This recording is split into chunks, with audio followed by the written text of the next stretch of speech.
Happy birthday to me. আজকে অক্টোবরের 1 তারিখ, আজকে আমার বার্থডে।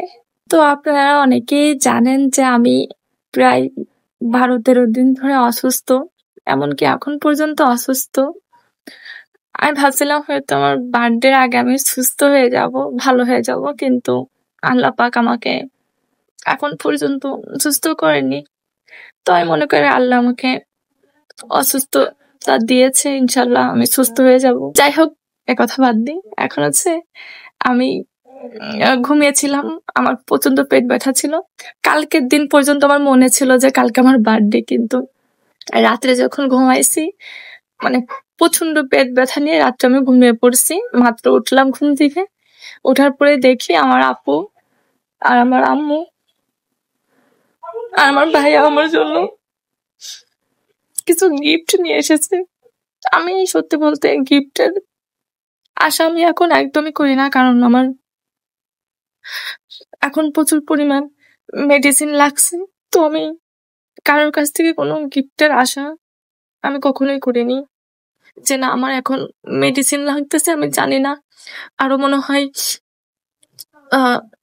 10 থেকে 12 দিন মতন আমি এভাবে ইঞ্জেকশন নিতে হবে। যে এখন পর্যন্ত আমার কেননা হাতে এই কেননাটা নষ্ট হয়ে গেছে, মনে হয় এটা খুলে আরেকটা দিতে হবে। তো যাই হোক, দেখি আমার আম্মু আর আব্বু আর আমার ভাই আমার জন্য কি গিফট আনছে, তো ভাবলাম আপনাদের সাথে একটু শেয়ার করি। এই গিফটটা হচ্ছে আমার আপু দিছে। যেহেতু আমি এক হাত দিয়ে দেখাচ্ছি, তো এই জন্য একটু দেখাতে কষ্ট হচ্ছে। তো আমাকে মনে হয় সুন্দর একটা 2 পিস গিফট করছে।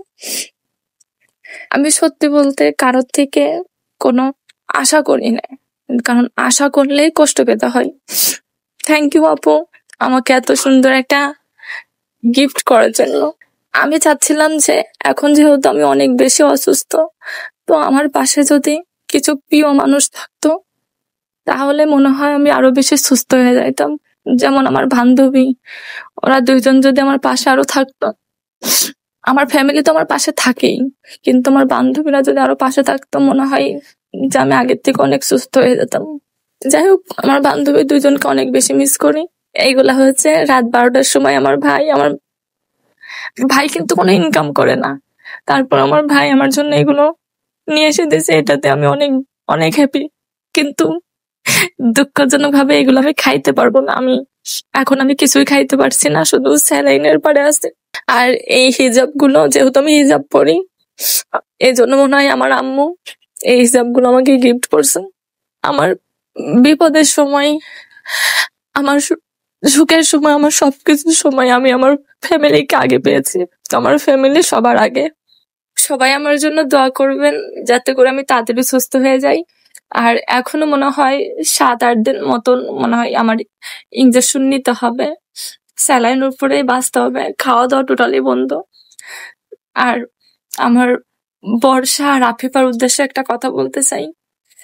আমার এই সময়টায় যদি তোরা দুইজন আমার পাশে থাকতিস তাহলে আমার আরো বেশি ভালো লাগতো।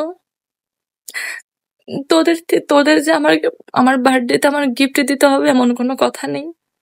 তোরা আমার গিফট না দিয়ে যদি আমার এই সময়টা যদি আরো বেশি করে আমার পাশে থাকতে পারতিস তাহলে আমার নিজের কাছে অনেক ভালো লাগতো। কিন্তু আমি তো বুঝি যে পরিস্থিতির কারণে তোরা আসতে পারছিস না, তারপর আমার মনটা জানি কেন মানতেছে না। তো যাই হোক, দূর থেকে আমার জন্য তোরা দোয়া করিস। আর আপনারাও হচ্ছে আমার একটা পরিবার, আপনারাও যেন দোয়া করেন যাতে আমি তাড়াতাড়ি সুস্থ হয়ে যাই, ভালো হয়ে আপনাদের মাঝে আবার ফিরে আসতে পারি। এতটুকুই। সবাই ভালো থাকবেন।